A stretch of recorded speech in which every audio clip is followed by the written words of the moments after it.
అపవాది ఈ రోజున అబద్ధ బోధలను వలల వేసేసాడు. ఎక్కడి చూడండి ఈ రోజున వాక్య సత్యాలను అనుసరించే కృప చాలా మందికి కనబడ్డంలా. ఏ అబద్ధ బోధ చాలా తీయగా ఉంటుంది అక్కడ పరిగెడుతున్నారు.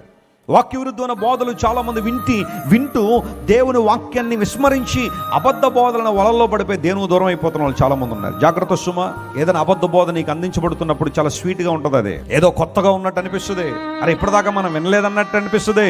చాలా జాగ్రత్త. ప్రతి ఆత్మను నమ్మక, ప్రతి ఆత్మను దేవుడు ఏం చేయమన్నాడు?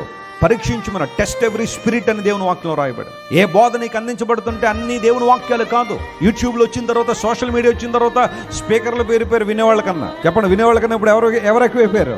స్పీకర్లు ఎక్కువైపోయారు. ప్రతిదీ వాక్యం అని చెప్పి నువ్వు వింటా ఉంటే ఆఖరికి నీ ఆధ్యాత్మిక జీవితాన్ని కలుషితం చేసేస్తాయి ఆ మాటలు. వాక్యాన్ని ప్రక్కకి నెట్టేసి కొంతమంది సైద్ధాంతికపరమైన విషయాలు, మారు మనసు గురించి, రక్షణ గురించి మాట్లాడరు కొంతమంది, లేదా దేవుని వాక్య విధానంలో మాట్లాడకుండా ఏదో రకమైన సిద్ధాంతాన్ని పట్టుకొచ్చి దాన్నే ముందు పెట్టి చాలామందిని ఇబ్బంది పెట్టేవాళ్ళు చాలామంది ఉన్నారు. దేవుని ప్రజలారా వినండి, అపవాది ఆ ఉరులు వేసి ఏం చేస్తారంట? చిక్కించుకుంటున్నాడో